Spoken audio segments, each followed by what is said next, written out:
Hello student, welcome back to another video. આપણે last લેક્ચરમાં DNA કુંતલનું જે પેકેજિંગ છે તેમાં ટોટલ બે મુદ્દાઓ જોયા હતા, બરાબર. જેમાં પહેલું હતું ડીએનએની લંબાઈ કેટલી હોય છે, બરાબર. જેમાં આપણે મનુષ્યનું એક્ઝામ્પલ લીધું હતું કે મનુષ્યના ડીએનએની લંબાઈ ટોટલ 2.2 મીટર હોય છે, બરાબર. ત્યારબાદ સેકન્ડ જોયું હતું કે આદિકોષ કેન્દ્રીયમાં ડીએનએ કુંતલનું પેકેજિંગ કેવું હોય છે. અને હવે આપણે કન્ટિન્યુ કરીશું આજના લેક્ચરમાં કે સુકોષ કેન્દ્રીયમાં ડીએનએ કુંતલના પેકેજિંગની રચના કેવી હોય છે, બરાબર. સુકોષ કેન્દ્રીયમાં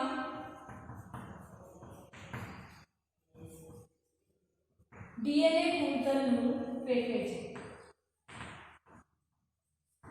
હવે આપણે આ સુકોષ કેન્દ્રીય અને આદિકોષ કેન્દ્રીયના કુંતલના પેકેજિંગની જો આપણે કમ્પેર કરીએ તો આદિકોષ કેન્દ્રીયનું જે પેકેજિંગ હોય છે તે એકદમ સરળ હોય છે, બરાબર, જે આપણે લાસ્ટ લેક્ચરમાં જોયું હતું. હવે સુકોષ કેન્દ્રીયનું જે પેકેજિંગ હોય છે તે પેકેજિંગ થોડું એવું જટિલ જોવા મળે છે, બરાબર. હવે કેવી રીતે જટિલ જોવા મળે છે તે જોઈએ તો આદિકોષ કેન્દ્રીયમાં જે પેકેજિંગની રચના હતી સેમ પહેલા બે સ્ટેપ એવા જ આવશે કે ડીએનએ કેવું હોય છે, ઋણ વીજભારિત.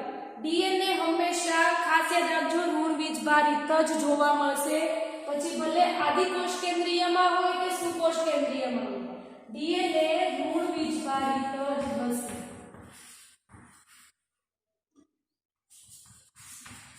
બરાબર.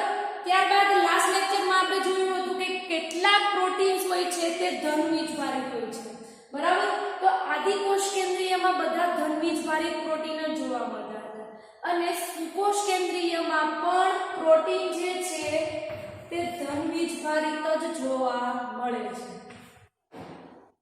પ્રોટીન જે છે તે કેવા થશે, ધન વીજભારિત.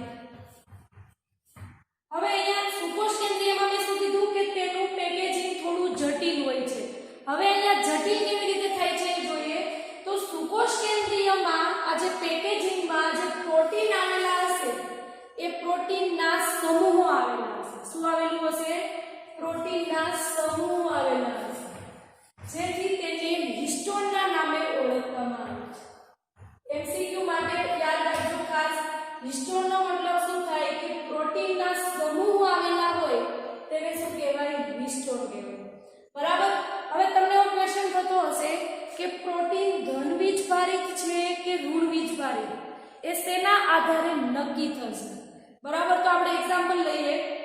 જેવી રીતે આપણું જે સજીવ જે છે એ સજીવનો જે દેહ હોય છે શેનો બનેલો હોય છે? કોષોનો બનેલો હોય છે, જેથી આપણે કહીએ છીએ કે સજીવનો રચનાત્મક અને ક્રિયાત્મક એકમ કોષ છે, બરાબર. હવે એવી રીતે પ્રોટીન જે છે તે એમિનો એસિડના બનેલા હોય છે, બરાબર. અને એમિનો એસિડ આપણે જોઈએ તો પ્રોટીનનો રચનાત્મક અને ક્રિયાત્મક એકમ થશે એમિનો એસિડ. જેવી રીતે ફરીથી રિપીટ કરું છું, સજીવનો રચનાત્મક અને ક્રિયાત્મક એકમ કોણ છે? કોષ છે, કારણ કે સજીવનો જે શરીર હોય છે અથવા તો કહી શકાય કે સજીવનો જે દેહ હોય છે તે શેનો બનેલો હોય છે? કોષોનો બનેલો હોય છે. એવી રીતે પ્રોટીન જે છે તે એમિનો એસિડના બનેલા હોય છે, બરાબર. હવે આપણા મનુષ્યના 20 પ્રકારના એમિનો એસિડ હોય છે, જુદા જુદા, બરાબર. તો આવા 20 પ્રકારના એમિનો એસિડમાંથી 3 એમિનો એસિડ એવા છે કે જે ધન વીજભારિત છે, બરાબર. અને બીજા 2 એમિનો એસિડ એવા છે કે જે ઋણ વીજભારિત છે. અને બાકીના જે 15 વધ્યા તે કેવા છે? ન્યુટ્રલ, એટલે કે તટસ્થ છે, બરાબર. તો હવે શું થશે કે આ એમિનો એસિડમાં ટોટલ 3 કેવા છે? એમિનો એસિડ ધન વીજભારિત છે, 2 એમિનો એસિડ કેવા છે? ઋણ વીજભારિત, અને બીજા જે એમિનો એસિડ છે કેવા છે? ન્યુટ્રલ છે, બરાબર. તો હવે જ્યારે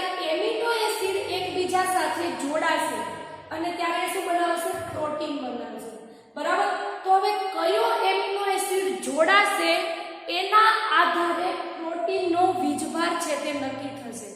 ફરીથી રિપીટ કરું છું, ખાસ યાદ રાખજો. આ જે એમિનો એસિડ જે છે તે બંને આવી રીતે શું થશે, એકબીજા સાથે જોડાતા જશે. બરાબર. હવે આ એમિનો એસિડ કયો જોડાય છે, જેમ કે જો ધન વીજભારી પ્રોટીન જોડાતા જશે તો પ્રોટીનનો વીજભાર કેવો થશે, ધન વીજભારી. હવે સપોઝ ઋણ વીજભારી દ્વારા એમિનો એસિડ એકબીજા સાથે જોડાતા જશે તો પ્રોટીન કેવું થશે, ઋણ વીજભારી. એવી રીતે એમિનો એસિડની બહુલકતાના આધારે પ્રોટીનનો વીજભાર છે તે નક્કી થશે. બરાબર. તો હવે કયા પ્રોટીન, આ જે ધન વીજભારી પ્રોટીન છે એમાં કયા એમિનો એસિડ જોડાશે જોઈએ તો તેમાં લાઇસિન અને આર્જિનિન, આ બંને એમિનો એસિડની જે પાર્શ્વ શૃંખલા હોય છે તે ધન વીજભારી છે, જેથી પ્રોટીન જે છે તે કેવો થશે, સુકોષ કેન્દ્રીયમાં ધન વીજભારી પ્રોટીન જોવા મળે. બરાબર. હવે શું થશે, પ્રોટીન અને ડીએનએ બંને એક જગ્યાએ સ્થાપિત થશે, કારણ કે ડીએનએ કેવું છે, ઋણ વીજભારી, પ્રોટીન કેવો છે, ધન વીજભારી. બંને કેવું થશે, ઓપોઝ થશે, એટલે બંને એક જગ્યાએ સ્થાપિત થશે. બરાબર. હવે કેવી રીતે સ્થાપિત થશે તો અહીંયા સાથે જોડાશે જોઈએ તો અહીંયા ટોટલ હિસ્ટોનના 8 અણુઓ આવેલા છે. બરાબર. આપણે આકૃતિ ડ્રો કરીએ. આ જે છે તે પહેલો અણુ છે. બરાબર. બીજો અણુ તેના ઉપર જ આવી રીતે સ્થિત હશે પાછળની બાજુ. બરાબર. ત્યારબાદ આ ત્રીજા ઉપર સેમ આવી રીતે ચોથો આવેલો છે. બરાબર. એના નીચે આ પાંચમો અને ત્યારબાદ તેની નીચે પાછળની બાજુએ છઠ્ઠો હિસ્ટોનનો અણુ, આ સાતમો અને તેની નીચે પાછળની બાજુએ આઠમો. બરાબર. તો ટોટલ કેટલા હિસ્ટોનના અણુ થયા, પહેલું, બીજું, ત્રીજું, ચોથું, પાંચમો, છઠ્ઠો, સાતમો અને આઠમો. બરાબર. અને હવે શું થશે, પ્રોટીન ધન વીજભારી છે અને ડીએનએ જે છે તેને પ્રોટીનની બાજુ આવી રીતે વીંટળાશે. પ્રોટીનની આજુબાજુ શું થશે, આવી રીતે ડીએનએ જે છે તે આવી રીતે પ્રોટીનની બાજુએ વીંટળાશે, જેને ન્યુક્લિયોઝોમ તરીકે ઓળખવામાં આવે છે.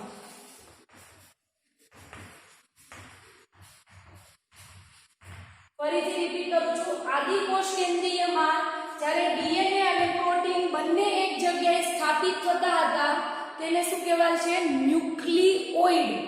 બરાબર. અને જ્યારે સુકોષ કેન્દ્રીયમાં ડીએનએ અને પ્રોટીન બંને એક જગ્યાએ સ્થાપિત થશે તેને શું કહેવાય, ન્યુક્લિયોઝોમ. બરાબર. હવે આપણે જોઈએ કે આ પ્રોટીન અને ડીએનએ છે આ બંનેને જકડી રાખવા માટે એક બાજુમાં H1 નામનો પ્રોટીન આવેલો છે. બરાબર. એ શું કરશે, ડીએનએ ને અને પ્રોટીનને એકબીજા સાથે જકડી રાખવા માટે આધાર આપશે. બરાબર. હવે જોઈએ કે આ હિસ્ટોનના કયા કયા અણુઓ આવેલા હોય છે. બરાબર. તો આ બે જે છે તે H2A છે, જેની સંખ્યા કેટલી છે, 2 છે, આ પહેલું અને બીજું. બરાબર. ત્યારબાદ આ બે જે છે તેને H2B કહેવાય છે, તેના પણ ટોટલ કેટલા સમૂહ આવેલા છે, 2. બરાબર. ત્યારબાદ આ પાંચમું અને છઠ્ઠું જે છે તેને H3 કહેવાય છે, એટલે કે H3 નો અણુ આવેલો છે. બરાબર. અને તેની સંખ્યા પણ કેટલી છે, 2. ત્યારબાદ સાતમું અને આઠમું જેને H4 કહેવાય છે. બરાબર. અને તેની સંખ્યા પણ કેટલી છે, 2. તો આવી રીતે ટોટલ હિસ્ટોનના 8 અણુઓ આવેલા હોવાથી તેને હિસ્ટોન ઓક્ટામર કહે છે.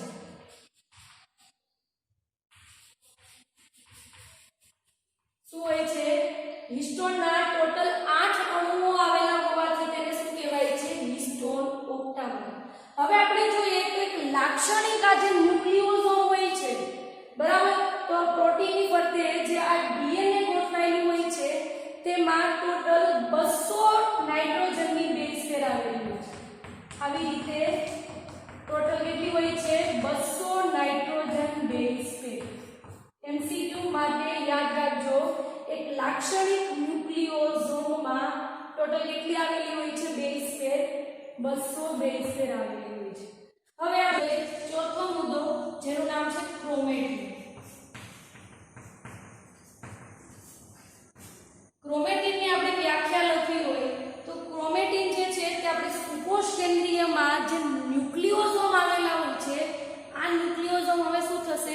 કોષ કેન્દ્રની અંદર પુનરાવર્તિત થતા રહેશે. બરાબર, આકૃતિ દ્વારા સમજીએ કે આ જે છે તે ન્યુક્લિયોઝોમ છે. બરાબર, તો હવે આવા ન્યુક્લિયોઝોમ કોષ કેન્દ્રમાં પુનરાવર્તિત થતા રહેશે, એટલે કે રિપીટ થતા રહેશે. આ ન્યુક્લિયોઝોમ છે, આ ન્યુક્લિયોઝોમ છે, આવી રીતે કોષ કેન્દ્રની અંદર ન્યુક્લિયોઝોમ રિપીટ થતા રહેશે. બરાબર, અને આ બધા ન્યુક્લિયોઝોમ જે છે તે આવી રીતે બધા એકબીજાને કનેક્ટેડ હશે, જેને ક્રોમેટિન તરીકે ઓળખવામાં આવે છે.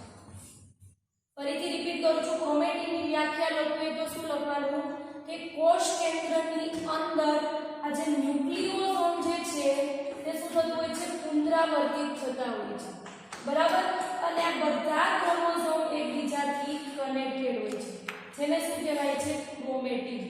હવે જોઈએ, ક્રોમનો મતલબ થાય કલર અને ટીનનો મતલબ થાય સ્ટેઇન, જેને આપણે ગુજરાતીમાં કહીએ છીએ અભિરંજક. તો હવે શું થશે કે આ જે અભિરંજક જે છે એ શું થશે, કોષ કેન્દ્રની અંદર જે ન્યુક્લિયોઝોમ જે છે તે અભિરંજકની રચના સ્વરૂપે જોવા મળશે. અભિરંજકની રચના સ્વરૂપે એટલા માટે કે જ્યારે તેને ઇલેક્ટ્રોન માઇક્રોસ્કોપમાં જોવામાં આવશે ત્યારે તેની રચના એવી દેખાશે, ક્રોમેટિનની રચના, કે આ જે છે તે દોરી છે અને દોરીની અંદર આવી રીતે મણકા કોરવેલા હોય તેવી રચના ક્રોમેટિનની દેખાશે. એમસીક્યુમાં કદાચ પૂછે કે ક્રોમેટિનની રચના કેવી હોય છે, તો તેમાં શું આવશે, દોરીની અંદર મણકા કોરવેલા હોય એવી રચના ક્રોમેટિનની હોય છે.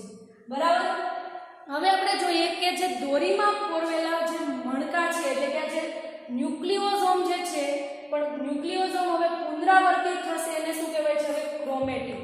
બરાબર, તો હવે ક્રોમેટિનની રચના કેવી દેખાશે, આવી રીતે સ્ટ્રેટ લાઈન. બરાબર, આવી રીતે સ્ટ્રેટ લાઈન હશે. હવે શું થશે, ક્રોમેટિન જે છે તે સંગઠિત થશે, એટલે હવે શું થશે, આવી રીતે બાઇન્ડ થશે. બરાબર, અને આ જે છે તે આવી રીતે રચના જોવા મળશે. હવે શું થશે, જ્યારે આવી રીતે બાઇન્ડ થાય એટલે કે સંગઠિત થાય તેને શું કહેવાય, ક્રોમેટિન તંતુ. આવી રીતે ક્રોમેટિનની જે રચના હશે, આ ક્રોમેટિનની રચના જ્યારે સંગઠિત થશે તેને શું કહેવાય, ક્રોમેટિન તંતુ. હજુ હવે ક્રોમેટિન તંતુમાંથી હજુ વધુ સંગઠિત થઈ અને રંગસૂત્રનું નિર્માણ થતું હોય છે. બરાબર, તો ક્રોમેટિન તંતુમાંથી જ્યારે ક્રોમેટિન તંતુને વધુ સંગઠિત થવું હોય તો તેના માટે તેને નોન હિસ્ટોન ક્રોમોઝોમલ પ્રોટીનની જરૂર પડશે. શેની જરૂર પડશે, નોન હિસ્ટોન ક્રોમોઝોમલ પ્રોટીન, જેનું શોર્ટ ફોર્મ છે NHC. બરાબર, આ NHC એટલે કે નોન હિસ્ટોન ક્રોમોઝોમલ પ્રોટીન દ્વારા આ ક્રોમેટિન તંતુઓ જે છે તે હવે શું થશે, હજુ વધુ સંગઠિત થઈ અને આવી રીતે હજુ સંગઠિત થઈને આવી રચના બનાવશે. એટલે કે આવી રચના શેની દેખાતી હોય છે, રંગસૂત્રની. તો હવે ક્રોમેટિન તંતુમાંથી શેનું નિર્માણ થશે, રંગસૂત્રનું. બરાબર, હવે રંગસૂત્રનું નિર્માણ છે એટલે કે રંગસૂત્ર બને છે તો એ શેમાં બનશે, તો કોષ વિભાજનનો તબક્કો આપણે ધોરણ 11 માં 10મા ચેપ્ટરમાં જોયા હતા. પૂર્વાવસ્થા, ભાજનાવસ્થા, ભાજનોત્તરાવસ્થા અને અંત્યાવસ્થા. બરાબર, તો એમાંથી જે ભાજના અવસ્થા જે છે, આ ભાજના અવસ્થામાં રંગસૂત્ર જે છે તે બને છે. બરાબર, પહેલા સ્ટાર્ટિંગમાં ક્રોમેટિનની રચના કેવી હોય છે, આવી રીતે દોરીની અંદર મણકા કોરવેલા હોય એવી. બરાબર, ત્યારબાદ તેમાંથી ક્રોમેટિન તંતુઓ બનશે અને ત્યારબાદ તેમાંથી રંગસૂત્રનું નિર્માણ થશે. સંગઠિત થતા જશે એવી રીતે રંગસૂત્રનું નિર્માણ થશે. હવે જોઈએ, ક્રોમેટિન જે છે તેના બે પ્રકાર છે. બરાબર,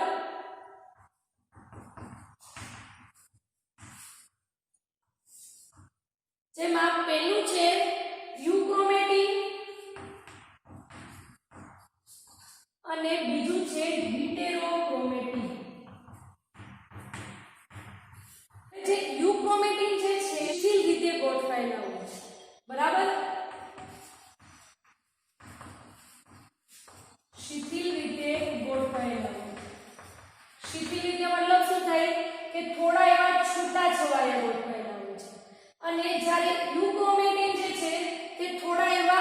આછા અભિરંજિત હોય છે. કેવા હોય છે? આછા અભિરંજિત હોય છે. અને યુક્રોમેટિન જે છે તે શિથિલ રીતે ગોઠવાયેલા હોવાથી પ્રત્યાંકન માટે તે સક્રિય હશે. પ્રત્યાંકન એટલે કે જે ડીએનએ માંથી એમઆરએનએ નું નિર્માણ થાય છે તે કઈ પ્રક્રિયા દ્વારા થાય છે? પ્રત્યાંકનની પ્રક્રિયા દ્વારા. તો યુક્રોમેટિન જે છે તે આ પ્રત્યાંકનની પ્રક્રિયા કરવા માટે સક્રિય હશે. શું કામ? કારણ કે થોડા એવા છૂટા છવાયા ગોઠવાયેલા છે, એટલે કે શિથિલ રીતે ગોઠવાયેલા છે અને તે આછા અભિરંજિત હશે. બરાબર? તો આ થયું યુક્રોમેટિન. હવે જોઈએ હિટેરોક્રોમેટિન. હિટેરોક્રોમેટિન આનું ઓપોઝ થશે. આ યુક્રોમેટિન કેવી રીતે ગોઠવાયેલા છે? શિથિલ રીતે. તો હિટેરોક્રોમેટિન ગાઢ રીતે ગોઠવાયેલા છે. સેકન્ડ જોઈએ તો આ કેવા હોય છે? આછા અભિરંજિત હોય છે. તો હિટેરોક્રોમેટિન કેવા હોય છે? થોડા ઘેરા અભિરંજિત થયેલા હોય છે. હવે આ હિટેરોક્રોમેટિન ગાઢ રીતે ગોઠવાયેલા હોવાથી તે પ્રત્યાંકનની પ્રક્રિયા માટે નિષ્ક્રિય હશે. બરાબર? તો આ આખું છે ડીએનએ કુંતલનું પેકેજિંગ. આપણે ક્રોમેટિનનું ફરીથી થોડું રિવિઝન કરી લઈએ કે કોષ કેન્દ્રની અંદર ન્યુક્લિયોસોમ પુનરાવર્તિત થતા હોય છે, જેને શું કહેવાય છે? ક્રોમેટિન. બરાબર? અને આ ન્યુક્લિયોસોમ જે છે તે એકબીજાથી કનેક્ટેડ હોય છે. બરાબર? હવે આ ક્રોમેટિનની રચનાને આપણે ઇલેક્ટ્રોન માઇક્રોસ્કોપમાં જોઈએ તો એની રચના કેવી દેખાશે? કે દોરીની અંદર મણકા પોરવેલા હોય એવી રચના. ત્યારબાદ હવે શું થશે કે ક્રોમેટિન જે છે તે હવે સંગઠિત થશે. ત્યારબાદ તે શેનું નિર્માણ કરશે? ક્રોમેટિન તંતુઓનું. ક્રોમેટિન તંતુઓને હજુ વધુ સંગઠિત થવા માટે નોન હિસ્ટોન ક્રોમોસોમલ પ્રોટીનની જરૂર છે. આ નોન હિસ્ટોન ક્રોમોસોમલ પ્રોટીન દ્વારા ક્રોમેટિન તંતુમાંથી રંગસૂત્ર જે છે તે બને છે. બરાબર? અને આ રંગસૂત્ર ક્યાં બને છે? ભાજના અવસ્થામાં. ત્યારબાદ ક્રોમેટિન જે છે તેના બે પ્રકાર છે, યુક્રોમેટિન અને હિટેરોક્રોમેટિન. યુક્રોમેટિન શિથિલ રીતે ગોઠવાયેલા હોય છે અને આછા અભિરંજિત હોય છે, પ્રત્યાંકન માટે સક્રિય હોય છે. હિટેરોક્રોમેટિન ગાઢ રીતે ગોઠવાયેલા હોય છે, ઘેરા અભિરંજિત હોય છે અને પ્રત્યાંકન માટે નિષ્ક્રિય હોય છે.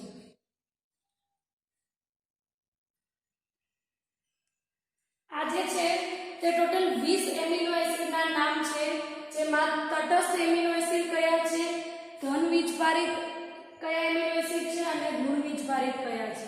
બરાબર? તો પહેલા જોઈએ આપણે તટસ્થ એમિનો એસિડ કયા કયા છે. તો alanine, એસ્પાર્જિન, cysteine, ગ્લુટામિન, lysine, leucine, આઇસોલ્યુસીન, methionine, ફિનાઇલ એલેનિન, પ્રોલિન, સેરિન, થિયોનિન, ટ્રિપ્ટોફેન, ટાયરોસિન અને વેલાઇન. આ બધા એમિનો એસિડ જે છે તે તટસ્થ છે. બરાબર? ત્યારબાદ જોઈએ ધન વીજભારિત કયા છે. તો લાઇસિન, આર્જેનિન, જે હમણાં આપણે સુકોષ કેન્દ્રીયમાં જે આપણે જોયું હતું કે લાઇસિન અને આર્જેનિન આ બંને એમિનો એસિડ જોડાતા હતા અને પ્રોટીન જે છે તે ધન વીજભારિત થતું હતું. બરાબર? અને ત્યારબાદ હજુ ત્રીજો એમિનો એસિડ છે હિસ્ટીડિન, જે પણ ધન વીજભારિત છે. બરાબર? ત્યારબાદ ઋણ વીજભારિત વાળા પ્રોટીન છે એસ્પાર્ટિક એસિડ અને ગ્લુટામિન